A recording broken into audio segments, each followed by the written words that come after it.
Really wonderful, amazing, powerful women, and I'm glad that you guys can be here to experience that. So first and foremost, I would like to extend a couple thank yous for making this event possible. The College Republicans and College Democrats e-board has been nothing but supporting and engaged with this and ready to work together. So thank you all for being here and just absolutely being willing to communicate with all of us and being enthusiastic about engaging in this conversation.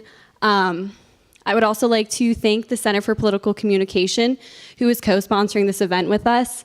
Nancy Karabjanian, the director, as well as Stephanie DeRoba, have helped us so much with putting it together, but they have also been amazing mentors, kind of teaching us how to put a panel together and have it be successful. So thank you to both of you for that.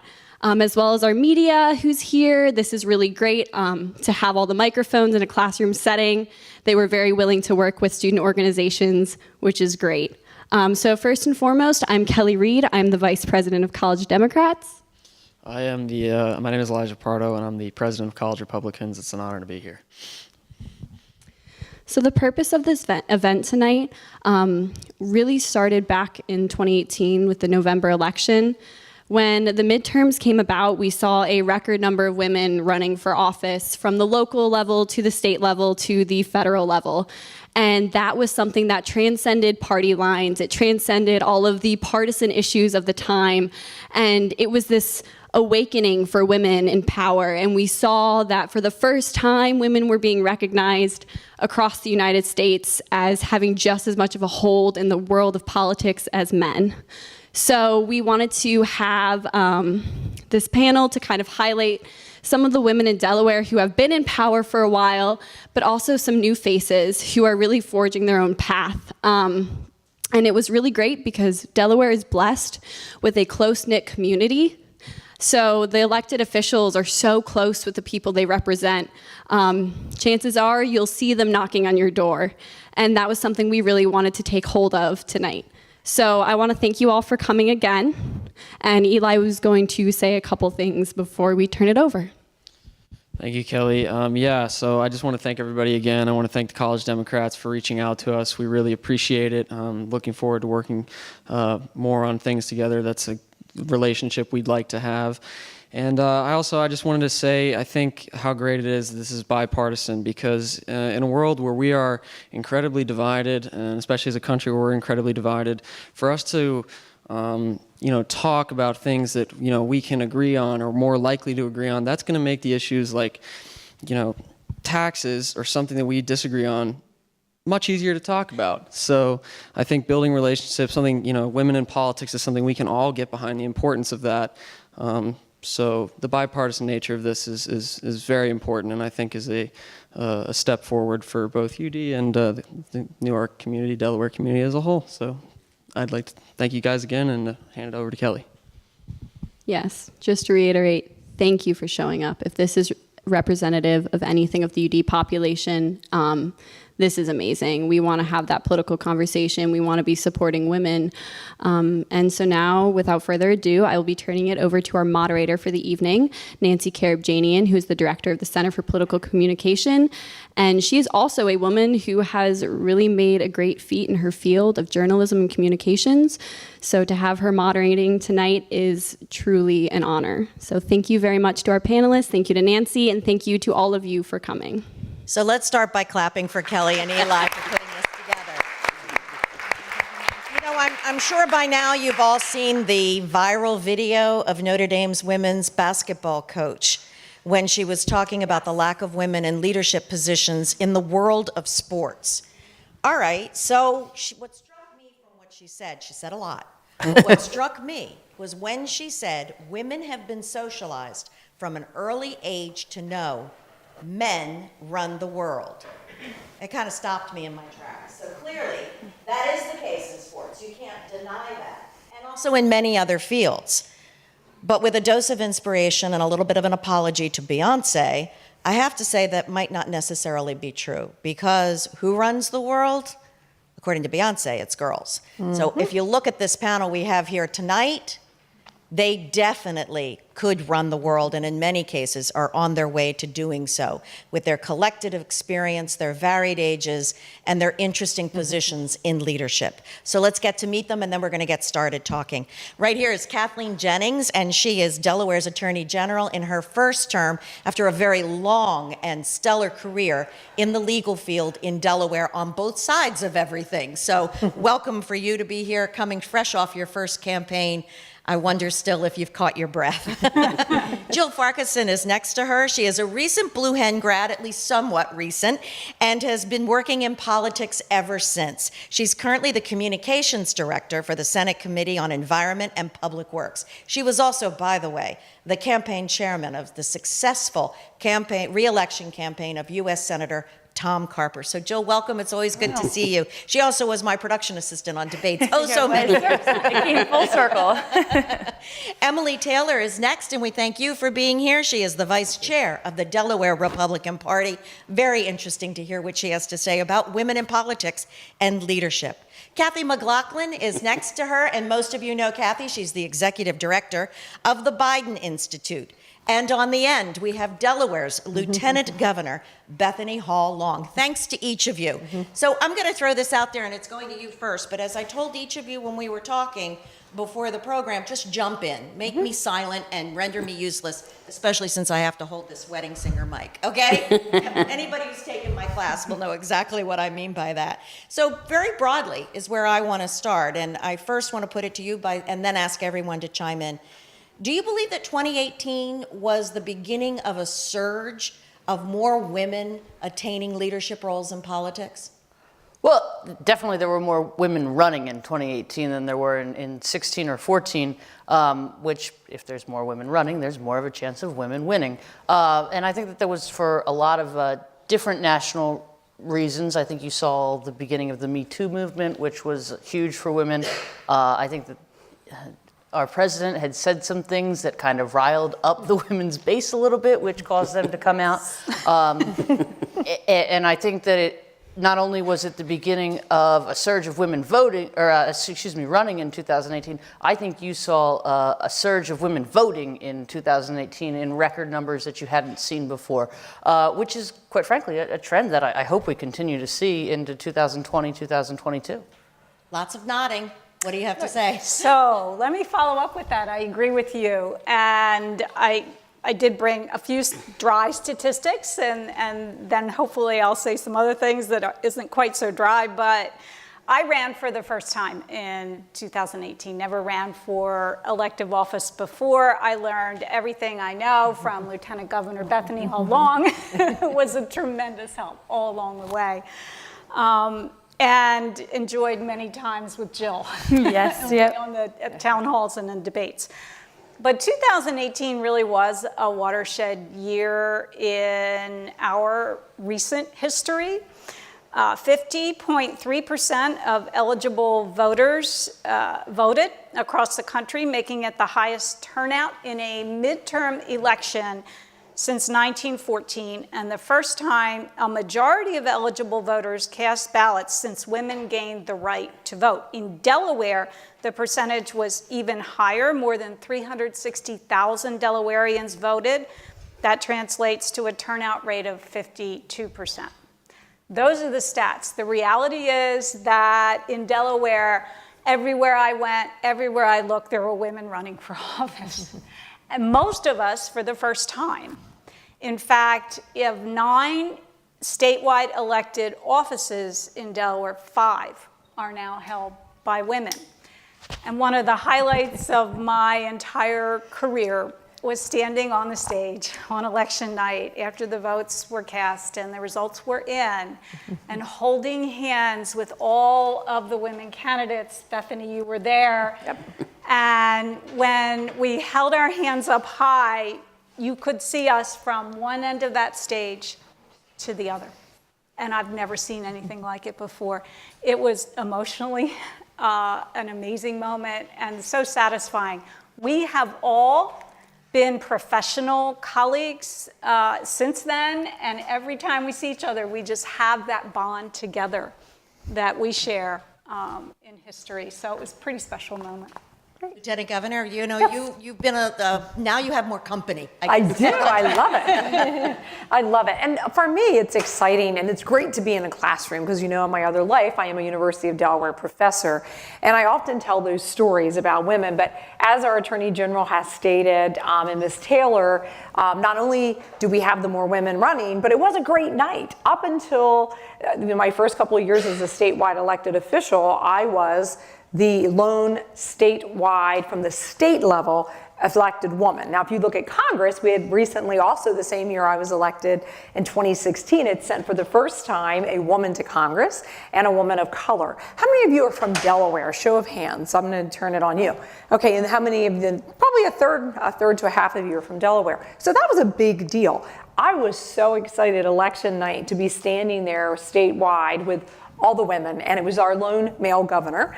And the reason I feel that women are in the force more now is because of certainly the movement and activities, but people are looking for, voters are looking for, whether you're a Democrat, Republican, for someone they feel is going to listen and to listen well and to reflect their views. And so I know from having served as a member of the House and Senate in Delaware and having run when I was very lonely, even back in the day, at times in our caucuses where we had very few women. So it's exciting to be here. I think the trend's going to continue, and it really does come down to women's movement, but it really also comes down to the voters, and the voters really listening to who they feel are going to represent them best. Well, to Kathy and Jill, let me bring you in here, but I have some statistics too, and as a news person, it's not always positive what I'm able to find, because in 1992, which was the last so-called year of the woman, the percentage of women in Congress grew significantly from 6% to 10%,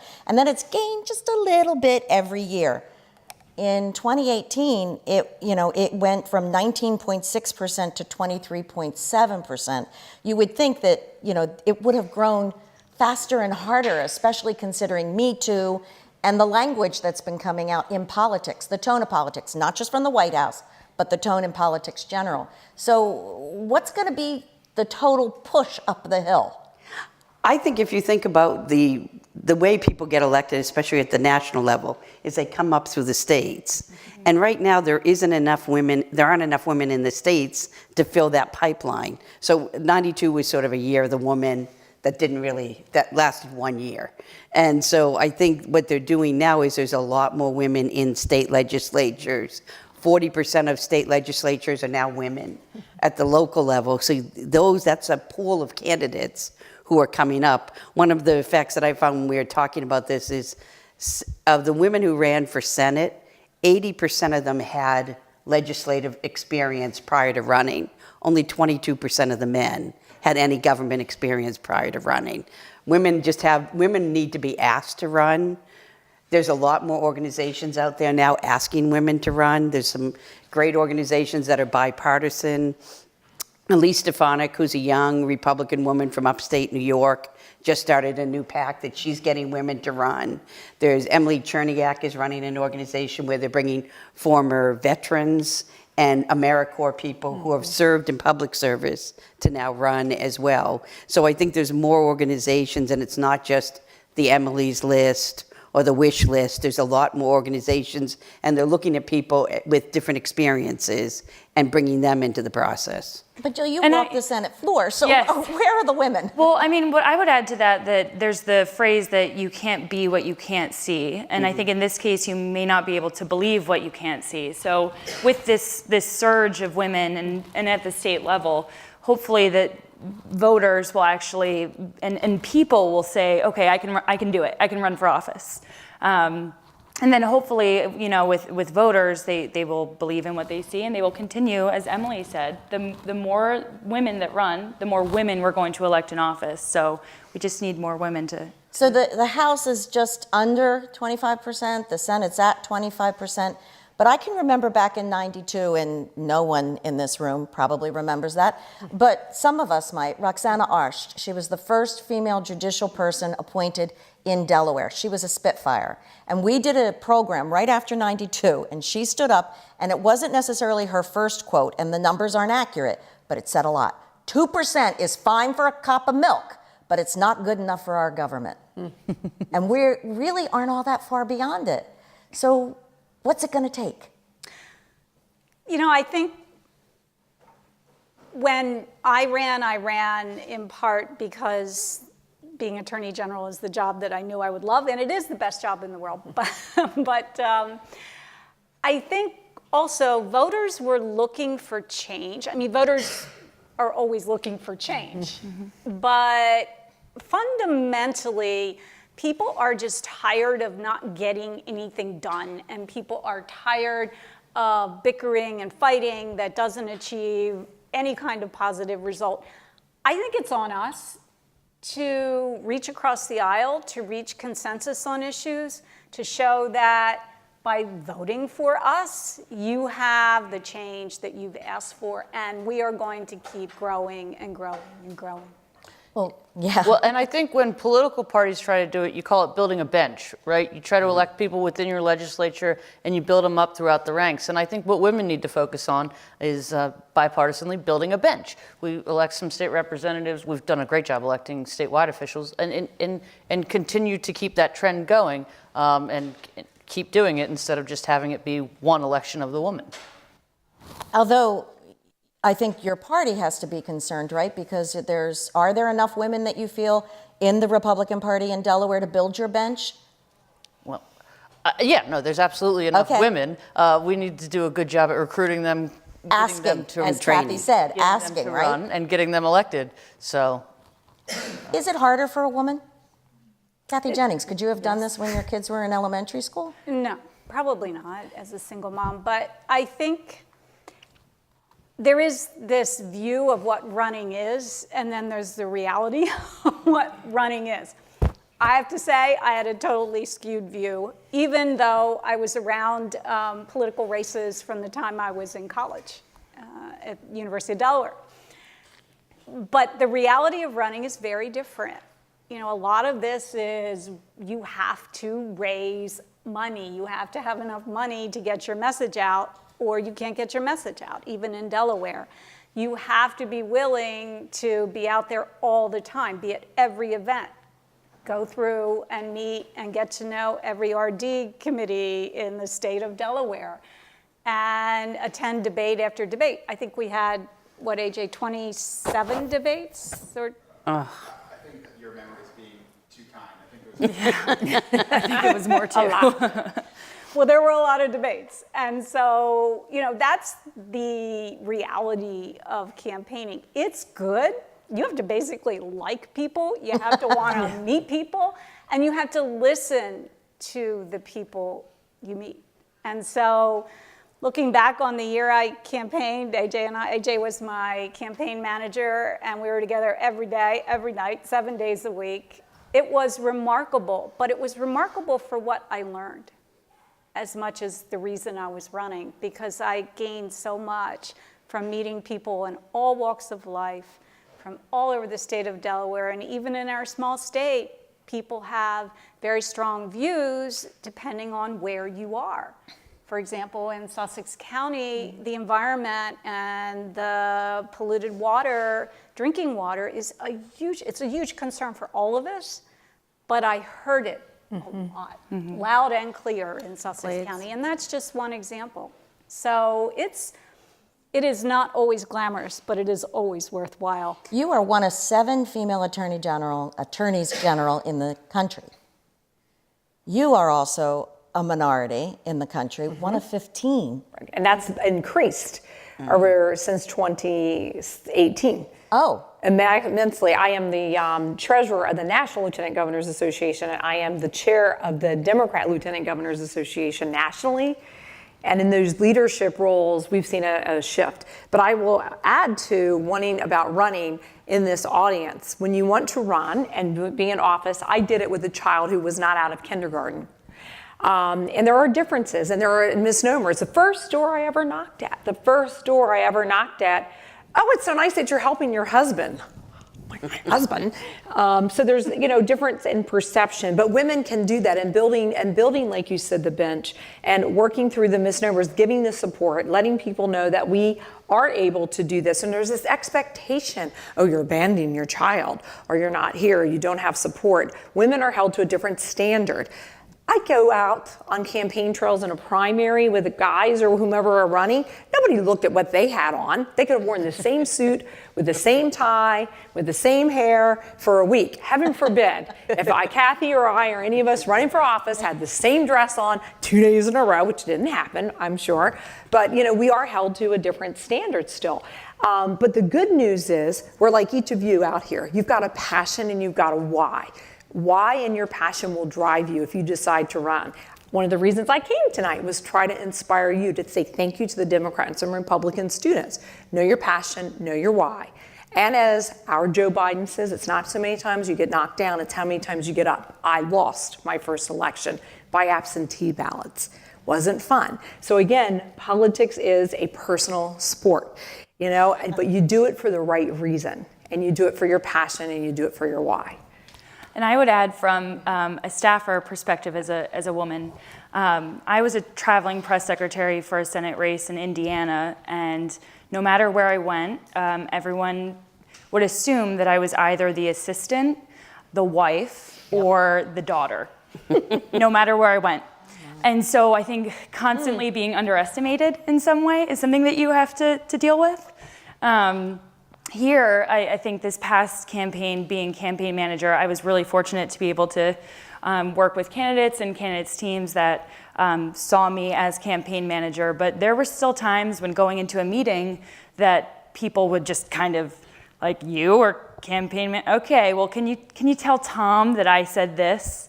And so you kind of have to get used to that, I think, especially as a young woman. Hello.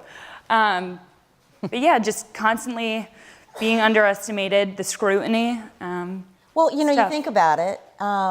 Everybody talked about, waited for Hillary to cry in the first campaign. They talked about what she wore as much as they talked about what she said. I think each of us probably ran a brush through our hair before we sat down here tonight. I did freshen my makeup. I mean, the different standard is also on us. I'm not saying we should have all come here in sweatpants or wearing the same suit and tie that we've been wearing. But that's what I had stated. And I just noticed our state auditor has joined us in the back of the room, Kathy McGinnis. Wave. One of the other female statewide officials. Yay. Awesome. But I think the coolest thing for me about getting elected is I don't get interrupted at meetings anymore. And Kathy has some great stories. What I had done in my life up to this point, I never got through a meeting where the guys weren't interrupting or like adopting your idea and being given credit for originating that idea. We have all experienced this. And now I can get through a couple sentences without being. I find that shocking because I've seen you in the courtroom and I wouldn't interrupt you. But Kathy, do you see a lot of change happening, especially as we hear? I mean, you probably want to know how to bottle this Delaware energy, magic. right. It's good energy. I think the thing that's interesting, at the Institute of Politics where I worked prior to coming here, our whole goal was to get young people involved in politics and public service. And I would say I have a couple really good success stories right now because Peter Buttigieg was one of my students. When he was 17, he wrote an essay for a contest that we did as a 17-year-old student, and he wrote it about Bernie Sanders, which is the funniest thing. And so he wrote... Do you have a copy? I don't, but it is available. And then Elise Stefanik was one of the students that worked with us, and she is now she was up until when AOC got elected, she was the youngest Republican woman who got elected from upstate New York. And the new woman who's the mayor of Phoenix, Arizona, is a young woman who is probably 37-ish, first woman to run a major city. And so I think part of that is like you see these young people, and I think their colleagues, their male colleagues, see them differently than maybe our male colleagues saw us when we first started. They, I'd see them working together, and Elise was the chair, she was the vice chair of our student advisory committee when she was a student, and she always helped carry the chair. And we used to make jokes about the fact that, Elise was going to run the world and the chair was going to go out and make money, and that's exactly what happened. We didn't plan it that way, but I think those women, I think the younger women don't have some of the obstacles that we encountered as we were getting started. And I said, I think you just have to learn your style of how do you go in there. And I use humor a lot because I worked at Harvard where it was a very male-dominated world, and there were several women of us in a meeting, and a lot of times we would get interrupted, or we all learned, and this happened in the Obama White House too, is the other women in the meeting would say, if a male repeated it and then tried to take credit, would say, oh, isn't that what Kathy just said? And we would do that in front of the men just to sort of like say, no, we see what you're doing. And I think having more women around to support, I know Jean Shaheen, who's one of the senator from New Hampshire, Jean has worked really hard, and the Democratic and Republican women senators get together and have dinner. I think it's once a month. And they actually sit down, and they've created more legislation with fewer people and the men have done it in a long time. So women have a reputation of being collaborative and working together and doing things, which, I think voters see that and say, that's what we want. So if you can give them that as a model, I think that helps. And helping each other is so important. I will always be so grateful to Lieutenant Governor Bethany Hall Long for those midnight texts. How are you doing? How's it going? Can I help? What can I? And also to Congresswoman Lisa Blunt Rochester. I tried to meet with as many elected officials as I could to get an idea of what it's like to run, what's the reality. And quite frankly, the meeting I had with her was amazing. She just nailed it in a way that I don't think any man could have. And the advice she gave me, I thought of every day when I ran. And so we have to help each other. Well, that raises one point that I wanted to make sure that I shared with this group in particular, the importance of finding a mentor and embracing the mentors that you find in life. I have women that I work with who have seen me through from being an intern all the way up to campaign manager, and it takes a willingness to accept constructive criticism, without being indignant. You just having someone to vouch for you, and then constantly proving to them that you're worthy of their trust, and it's a really wonderful relationship, and something that I think that female or male, everyone benefits from finding a mentor, but females especially. I've been very fortunate to have a lot of really powerful and empowered women in my office that have mentored. And you're off, and actually when you were working the campaign, the senator's office is heavily female. Yes, so he's obviously male, but at some point, his campaign manager, his legislative director, comms director, the 3 county directors, state director, both press secretaries, EPW, staff director, all female. So his senior, and right now his chief of staff is female. So his new chief of staff. So we have a very female-centric office. So I'm just very fortunate to work for someone who heeds the advice of some strong women. And I think that's a good point to be made, is a lot of times we use the metric of how many elected official women we have, but there's a huge influence of women. I'm the executive director of the party. When you look at the behind the scenes aspect of it, that are directing policy and getting people elected and working behind the scenes of it, they may not be directly affected themselves, but I think that's a lot of the power of women in politics right now, is the behind the scenes people. Kathy, I think you said that we're worried so much about breaking the glass ceiling, but not looking at all the breaks along the edge of the women who might not be on the top tier. Right, but they're out there. But are there. And we should use them. And I would add on to your idea of having women mentors. Male mentors can be just as helpful. At Harvard, I had deans who didn't always listen, but I had this great mentor who, he wrote the presidential book on presidential historians. He is amazing. And Dick Neustadt would say, I'd say to Dick, the dean's not really listening. He said, don't you worry, I'll take care of this. And 10 minutes later, the dean would call me and say, Kathy, that's a great idea. And okay, so he didn't think it was mine. He thought it was Dick Neustadt's, but I got what I needed. So, figuring out how to do that and finding a mentor, whether it's a man or a woman, I think you can really make a difference.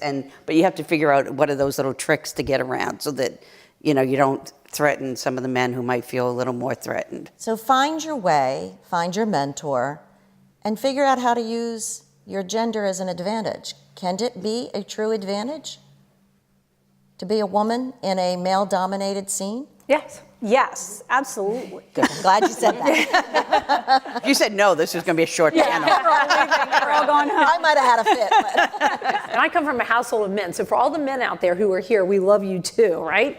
We're all in this together, and it's about really making that change that you each want to see. That's why you're part of the Republican committee, why you're part of the Democrat committee, and why you're here tonight, following that passion and taking that and finding that candidate you believe in, working on the policies you believe in, whether it's county, city, state, whatever level, right? And women have a difference. People love to work with women because they feel we use our 2 ears versus the one mouth more. Some people we have 2 ears and one mouth for a reason. And a lot of times, no offense, but some of the guys like to overtalk. So I find that women are really good listeners. Yeah, and they also, it's incumbent upon us as elected officials now to make sure that we are looking for women in leadership positions. There are over 200 attorneys in the Attorney General's office, and we have one of the largest, we have the largest law firm in the state of Delaware. And so there are many units within our office. There are 5 divisions, and I think currently we have 3 division directors who report directly to the Chief Deputy and to the Attorney General, who are women. And I continue to consciously look for a good mix of people. Diversity creates a better culture. It just does. And so included within that is a diversity of views, a diversity of approaches to solving problems and reaching consensus, an ability to listen. But it is incumbent upon us to make sure we're looking. We're looking to achieve that diversity. So now they're all going to go to law school and apply for a job. Oh, it's the best place in the world to work. Did I say that before? It really is. Emily, what matters more, political party affiliation or gender? Well, I'm the executive director of the Republican Party. So, That's a tough one. obviously. Well, diversity is really important. I think diversity within political parties is important, so I think that we should have a mix of Republicans and Democrats in Delaware, but I think diversity within genders is important, so we should have a mix of women and men who are doing that. So I think diversity amongst both of those fields is different. Jill, did you run your primary campaign any differently than your general election campaign? So- One was a female opponent and one was not. Yeah, so after we spoke on Friday, I really tried hard to think about that. And I think going to what Emily said, the diversity of opinions in what those 2 candidates believed in and what their platforms were and what their agendas were for Delaware, totally different and frankly, a little bit incomparable. So I don't know, I really was thinking about this, and I don't know that in that case, the gender per se made a difference in those 2 candidates versus what their beliefs were. I do think there's been some change. I mean, perhaps it's the tone that's come down, but Me Too has also had an impact. And it makes me wonder, is Me Too an inoculation for a female candidate? Because you're going to find more potential issues with a male candidate than you're going to find with a woman. First, they haven't been in office as long as anyone else to go back and go through history. But it's just the sheer visual of the 2 different genders. So could we anticipate that women candidates will do simply better for not having so much mud thrown at them? I think from a perspective of running a campaign, you absolutely run a campaign different against a woman than you would run against a man. Just in terms of comparison, literature pieces that you would run against a man that you wouldn't run against a woman, and things you would say. So will that equate to more wins? I don't know. You still have to have the better candidate, right? But in terms of running campaigns that I've run against, or helped candidates run against guys, and running campaigns that I've helped candidates run against women, you have a softer touch when you run against a woman. And whether that's a good thing or a bad thing, you know, it's just we're women. We have less you can go after us for. I hate the term pink wave. I hate it. I don't like it. I think it diminishes what a woman can bring to the table. It gives me the impression of, you know, pink bows in the hair. What do you think? I don't know. I went to a pink wave rally, so I think I'm okay with it. But having said that, you know, we rise or fall on our own strengths. I don't think I said a negative word about anyone who was running against me. So I had 3 opponents in the primary, 1 in the general, and we tried to just stay on message the entire time, stay positive, stay goal-oriented. And so substantively, it matters that you're a subject matter expert for the position you're running for. Whatever we call it, pink wave, whatever, it's basically we have to be good at what we do because I think voters are smart and they're going to see through fluff and they're going to see substance. Do you care for the term? Well, I was at that rally too. So I think Obviously I'm okay with I wasn't.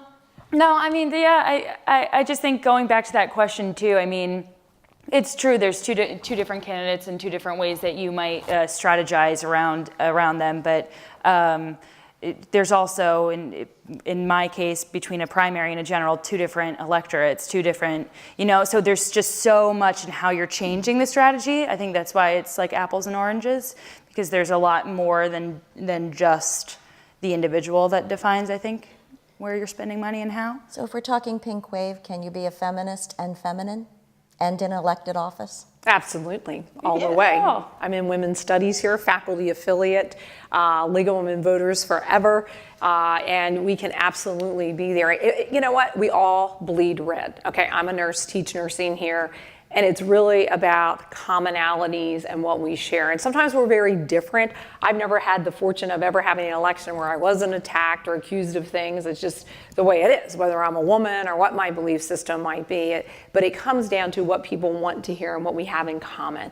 And I too was at many pink rallies, but to me it wasn't so much about the pink rally as much as it was, let us stand up for women's issues that I believed in, or the issues I supported about economics and fairness, chairing the Board of Pardons, you know, justice issues. So again, I think those of us in the front lines don't get so caught up always in the colors as much as we do in what that color stands for. So I don't know if that answered your question. Mm-hmm. Well, I think that we just proved that you could be a feminist and feminist at the same time. Yeah. So that actually works quite well. You know, Pew did a survey just before the midterm, and they asked, are women good in leadership roles? It wasn't just to politics, and I'm just going to paraphrase and not get a lot of the numbers right. But the majority of people said yes, women in leadership positions change things for the better. However, when asked, do you think America, not necessarily you, the off in the corner America, the general term, is ready for a woman in the White House? The response was no. And I find that really disheartening. I think you hit on this a little bit earlier, is generationally, I think we see a gap. And if you asked guys my age, I think they'd have a very different answer than if you asked guys my father's age. So we're getting closer to seeing it, but you know, I don't think that's a male-female gap. I think that's a generational gap. I agree. I think it's much more generational.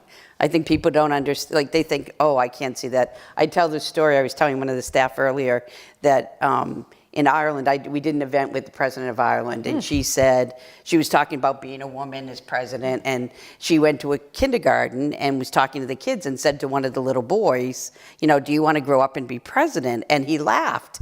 And she said, why are you laughing? He said, I can't be president. Only girls are president here. Because for the 20 years, there had only been women presidents of Ireland. So this little boy just assumed it was only women who could be president. So it's that role model of seeing more and more women and younger women, and some of these candidates, and I won't go into any names, but there are people who, like, they just sound like you think, Really? You really think people believe that? And it doesn't matter so much on the policy issue, it's just the way they present it, where you might have somebody who comes out who's younger who says, well, let me tell you what I think, in a different tone. And I think it makes a difference. And when people see more young Elise Stefanik's or AOC or whatever, they see people that look like them and they want to run. And they're doing a lot of work, that organization that I mentioned, Emily Cherniak's New Politics. And they're really focused on military leaders and nonprofit leaders. So they said they wanted to be in public service, they wanted to engage. And so so Chrissy Houlihan was one of her candidates. Mikey Sherrill from New Jersey was one of her candidates. And they're actually going out there and looking for people. And I helped her in the early days when they do these workshops, they have this book, and for about 4 weeks, they get together, I think it's twice a week, and they answer all the questions like, why are you running? What are your biggest challenges? What do you need help on? And then they get them all together in a room and they all realize they have the same challenges. And it's like, okay, what can we do? What can the party then help backfill? So if it's money that you can't raise or you feel uncomfortable, then the party knows that's what we really need for this candidate. And so it's a really interesting model of helping them really take a step back before they run to think, why are you doing this? Is it a good idea? Is it not a good idea?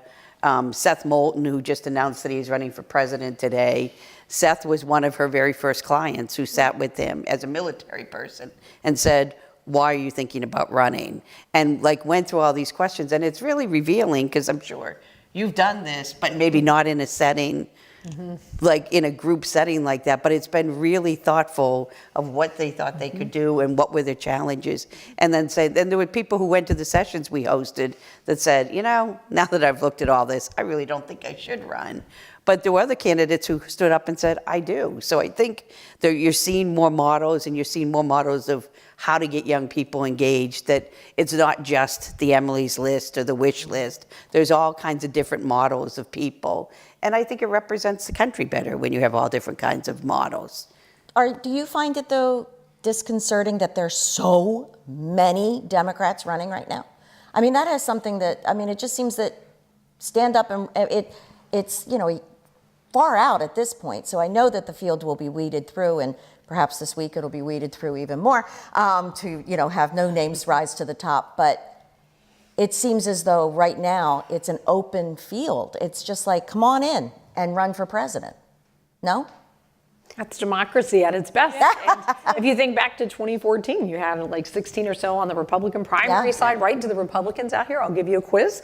And so, it what, to list down. all the names? Really, right. But it will whittle down. But it is time for, whether a woman or whomever best represents America, we need in our White House. And so, the Pew surveys are great from the researcher side. I am a research scientist here, and some of you are probably doing those classes.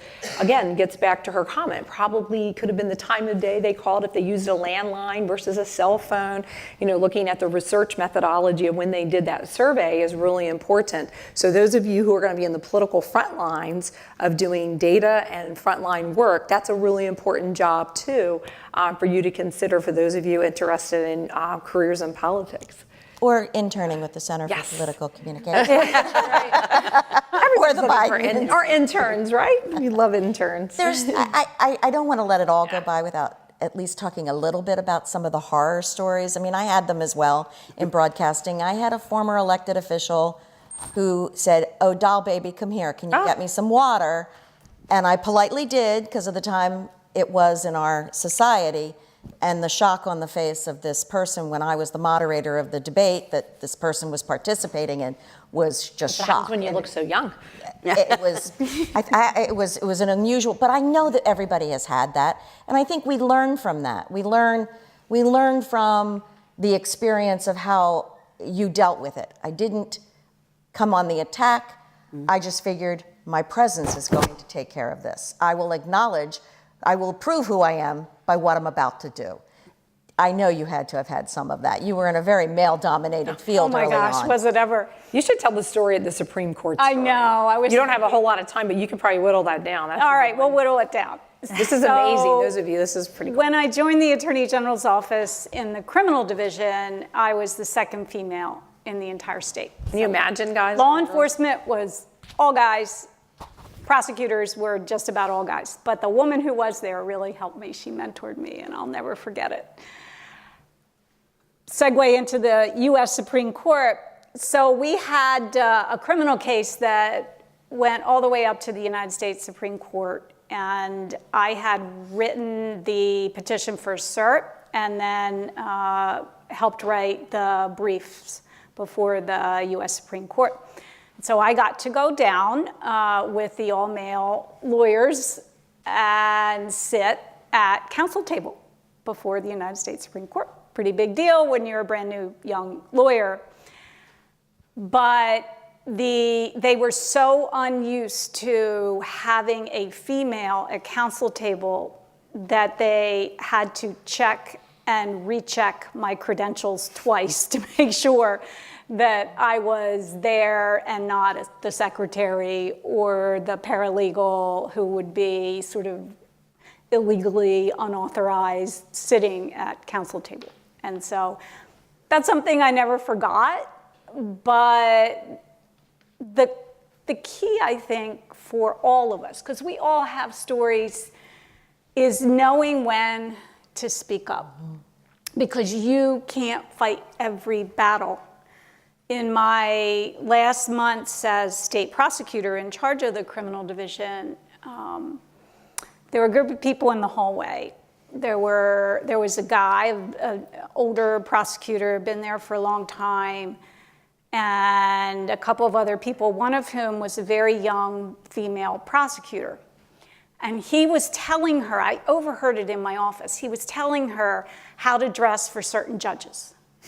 Oh. This is how you dress for this judge. This is what this judge likes. And I thought, you know what? That's it. I'm out. I walked out in the hallway. I said, don't you ever dress for a man. Don't you ever listen to stuff like that. You are you, and you are not dressing for anybody else. And I went back in my office, and they probably all were like, what? No, They all probably ran going, oh my God. But you have to pick and choose those moments. And I thought, this young female prosecutor is going to walk away if I don't say something. And she listened to this guy. Jill, do you want to share the story you told me? Oh. Or you can tell another story if you like. Yeah, I'll tell a different story. I mean, whether it's fair or not, I completely agree that you just have to pick and choose your battles, because I often would just tell myself to just keep my head down and just keep working. And like I said before, I often found that it would happen actually with people outside of my office or outside of the realm of those who knew me, where there was just the assumption that I was the assistant or the wife or the daughter, and just not, a professional doing her job. So it's just so, I feel like it's been so frequent that it's hard for me to even think of one particular situation. But you just can't let it bring you down. You just keep working. You just keep working hard, and then. Emily, do you have a? I've gotten called the wife a lot, so I can definitely relate to that situation. But I think you and I can both probably relate to this. Is one of the things you'll face is people who will call you baby or whatever because you're a woman. But when you're doing that, coupled with the fact that you're young and you're not getting your opinion respected, you do have to make sure that maybe you have to be a little bit more forceful than you originally thought you needed to be in some situations, but you got to pick which ones, because otherwise if you come out everyone, they're like, that girl's just crazy, I'm not listening to her. Which they would never say that about a man. Well, I had one where I actually felt like I won in the end, because we had a candidate who was interviewing to be the director of the institute that I was the executive director, so he was going to be the director. And he came in, and the first thing he did, and I'll never forget, so he walked in, and he was a high-profile person. He walked in, and he handed me his mail before we had an interview, because he had to interview with me, and he handed me, and he said, could you just take care of mailing these things for me?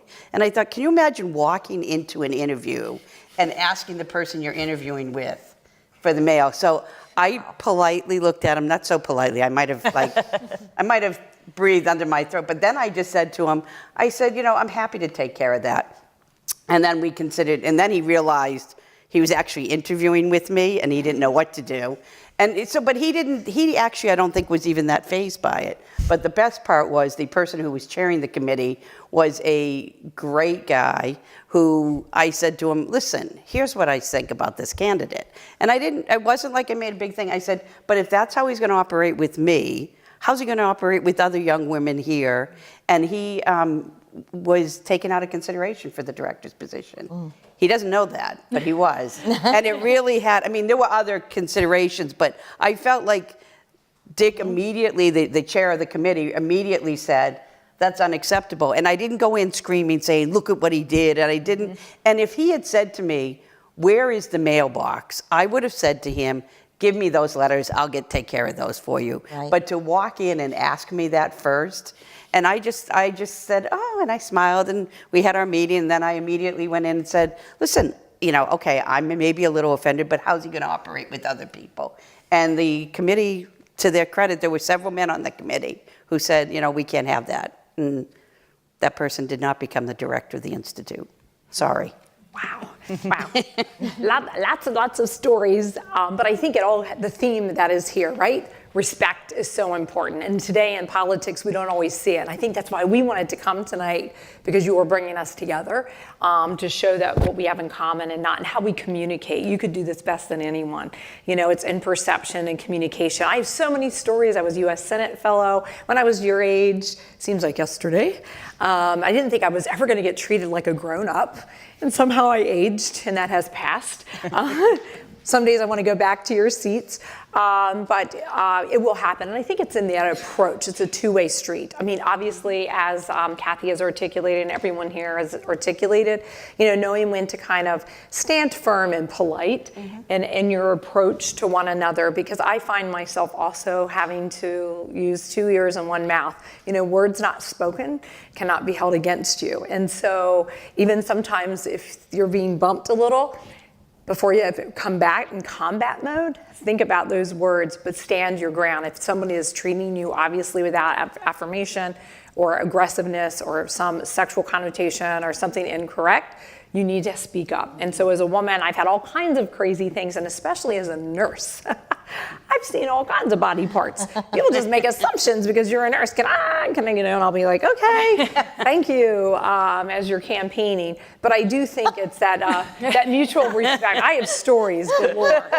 Stories. I could go for hours with just craziness that happens when people find out that you're a nurse. But in sincerity, I do think it is in how we perceive and standing that ground and thinking about your words that you choose are really important. Learning to work with the other gender makes everybody better in the end. We're going to open it to questions.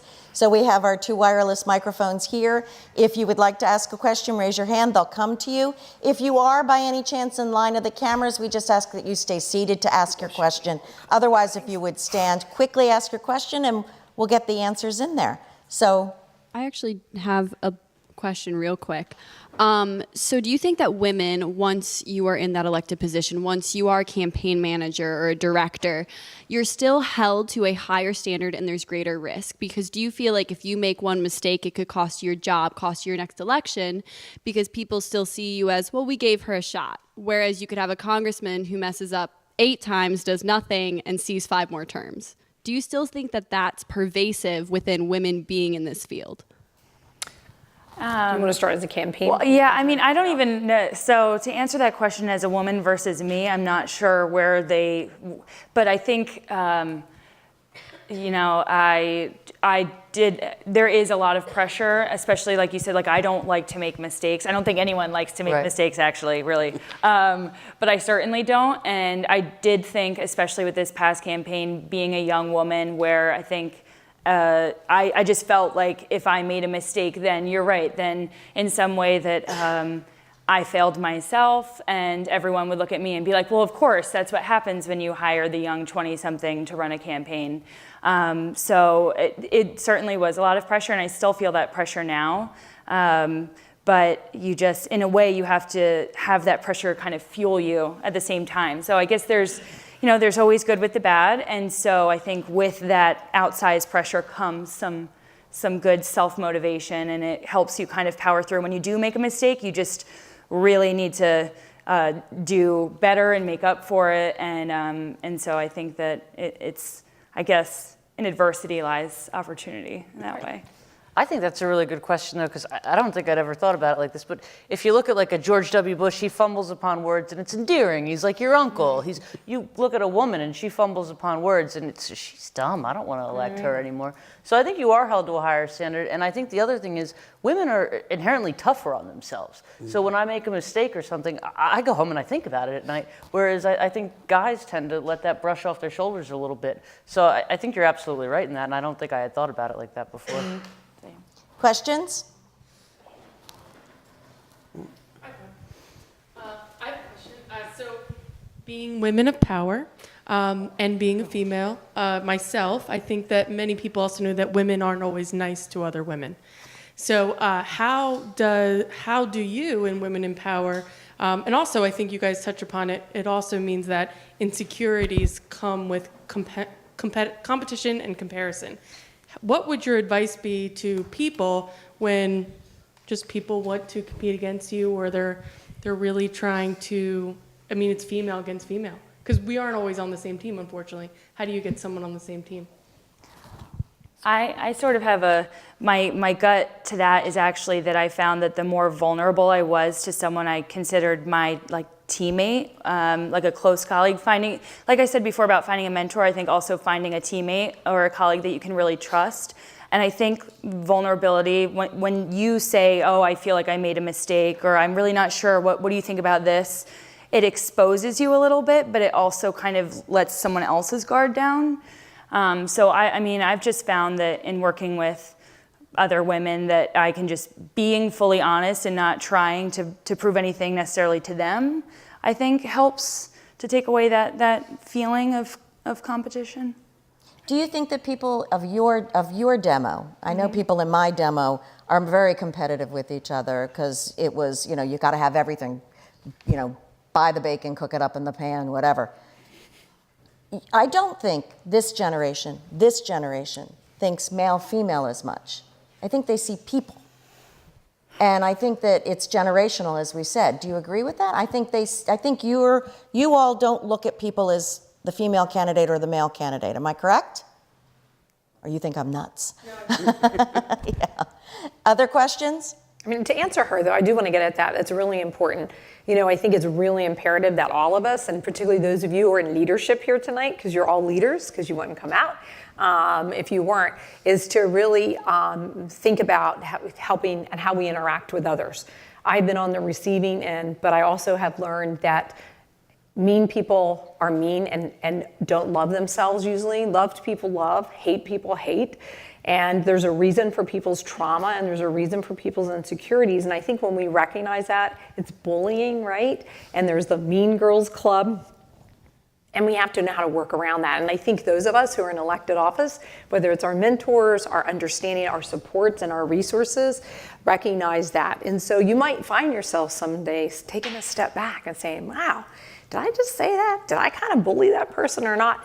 I think being cognizant is the first step, is awareness, and two, knowing where to go for different types of resources. And I would be remiss, not to mention you're at college level, and at college level you have all kinds of emotions that happen, and I would say tap into resources. If you find yourself on the receiving end or the giving end, we've got great wellspring counseling here because it's usually a sign of an underlying issue. A person's got anxiety, depression. I hate to get into all that, but I feel I need to mention that tonight because we've got a great resource here on campus for people to use, and sometimes we're afraid to use that.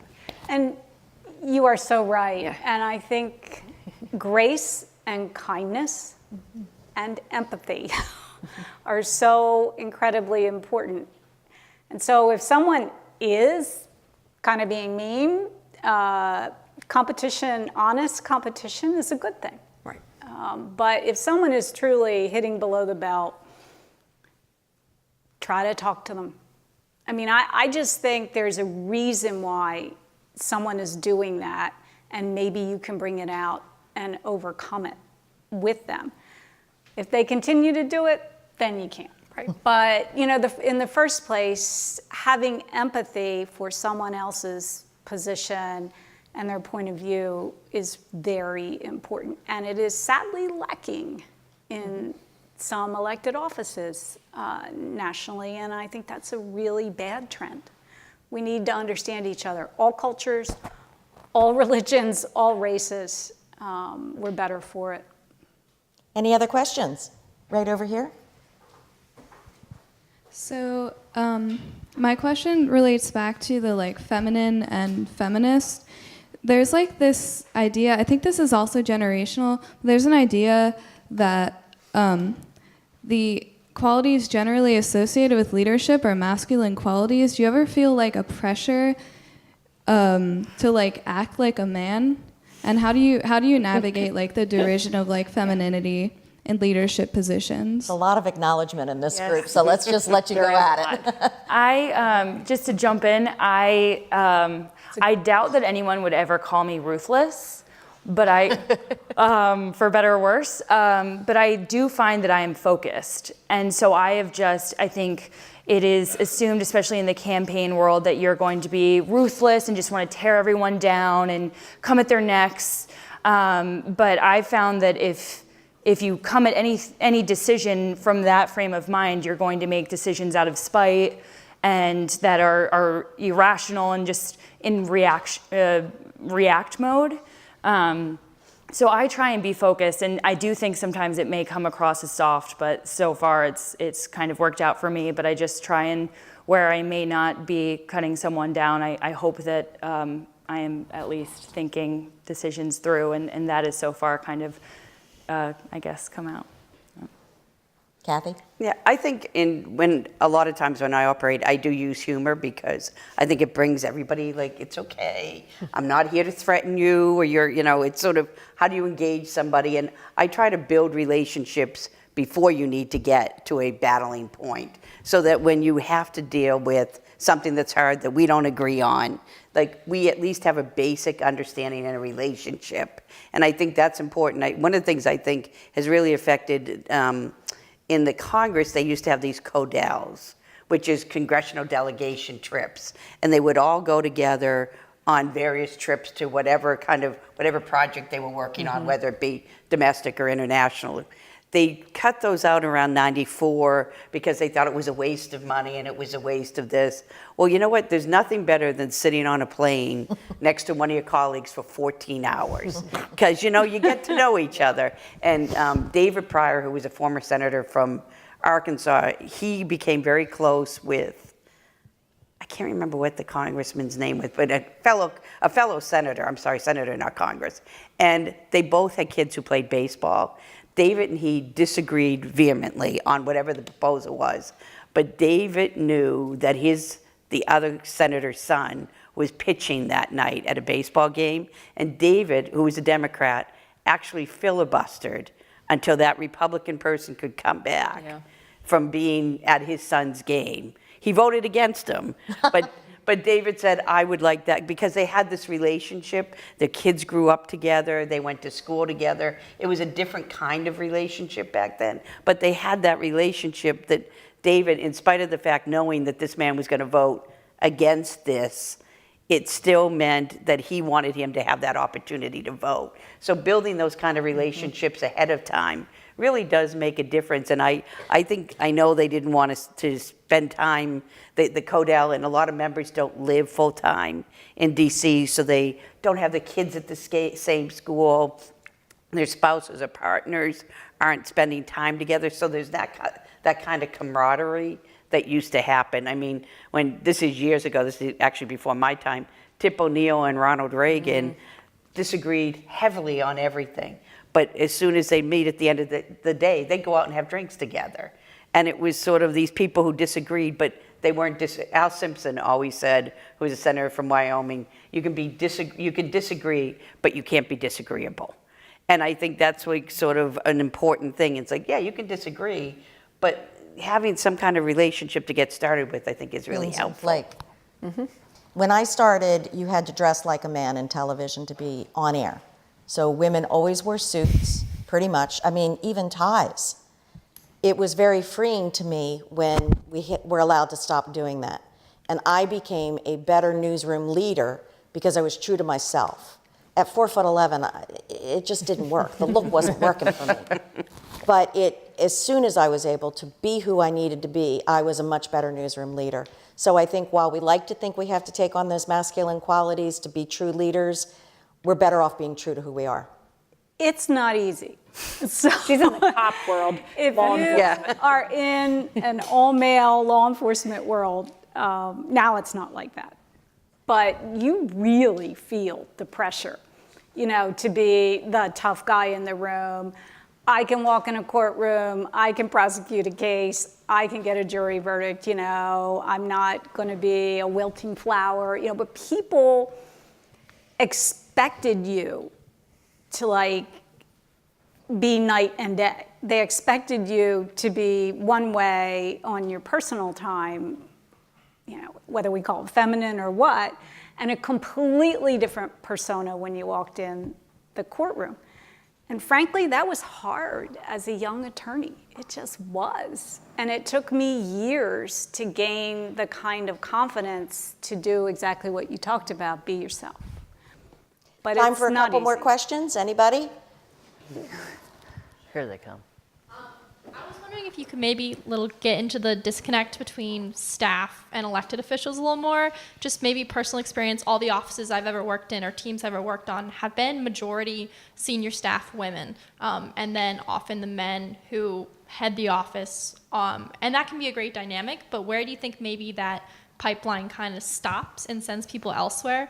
And maybe you could also comment on, I maybe have a little bit of a theory that women maybe, because they need to be asked to run, or maybe coming up they have a little bit harsher experiences because they're both young and women. If you could maybe speak to that, why they don't maybe rise to the highest level all the time. Good question. Anybody want to field it? Yeah, that's a good question. I should have known that because she worked on that special election in Middletown, right in the field. Twofold.